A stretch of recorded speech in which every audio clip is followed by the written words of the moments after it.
Taste the Daily.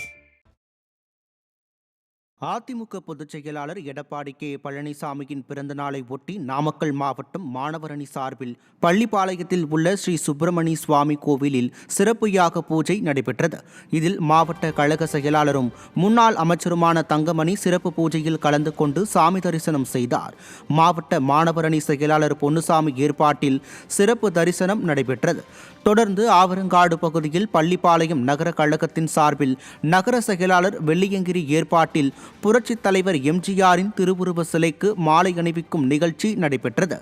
இதில் கலந்து கொண்ட முன்னாள் அமைச்சர் தங்கமணி புரட்சித் தலைவர் எம்ஜிஆரின் திருவுருவ சிலைக்கு மாலை அணிவித்து மரியாதை செலுத்தி பொதுமக்களுக்கு இனிப்புகள் வழங்கினார். தொடர்ந்து பள்ளிப்பாளையம் அரசு மருத்துவமனையில் போர்வைகள் உள்ளிட்ட நலத்திட்ட உதவிகளையும் வழங்கினார்.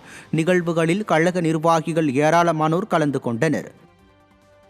இன்றைய தினம் நடைபெறுகின்ற பொன்மனச்செம்மல் புரட்சித் தலைவர் எம்ஜிஆர் அவர்கள் உருவாக்கிய அந்த இயக்கத்தை, இணையதயம் மாண்புமிகு அம்மா அவர்கள் காப்பாற்றிய அந்த இயக்கத்தை, அந்த இருபெரும் தலைவருக்கு பின்னால் இனி யார் காப்பாற்றப் போகின்றார் என்பதை நினைத்துக் கொண்டிருந்த காலத்தில் கிராமத்திலே ஒரு கிளைக்கழக செயலாளராக தன்னுடைய அரசியல் வாழ்க்கையை தொடங்கி மாவட்ட பொறுப்பாளர், தலைமை கழக நிர்வாகி, அமைச்சர் என்று தன்னுடைய உழைப்பாலும் விசுவாசத்தாலும் இவ்வளவு பெரிய இயக்கத்திற்கு இன்று பொதுச் செயலாளராக, தமிழகத்திலே 4 ஆண்டு காலம் சிறந்த முதலமைச்சராக, சட்டமன்றத்திலே இன்றைய தினம் முதலமைச்சர் ஸ்டாலின் அவர்களுக்கு கேள்வி கணை தொடுத்துக் கொண்டிருக்கின்ற மரியாதைக்குரிய வருங்கால முதலமைச்சர் அண்ணன் எடப்பாடியாருடைய 71வது பிறந்தநாள் விழாவை நாம் கொண்டாடி வந்து கொண்டிருக்கின்றோம்.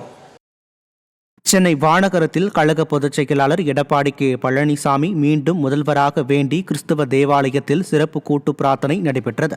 திருவள்ளூர் மத்திய மாவட்ட கழக செயலாளரும் முன்னாள் அமைச்சருமான பெஞ்சமின் உள்ளிட்ட கட்சி உறுப்பினர்கள் ஏராளமானோர் கூட்டு பிரார்த்தனையில் கலந்து கொண்டனர். பிரார்த்தனை முடிவில் சபை விசுவாசிகளுக்கும் கட்சி நிர்வாகிகளுக்கும் முன்னாள் அமைச்சர் பெஞ்சமின் இனிப்புகளை வழங்கினார்.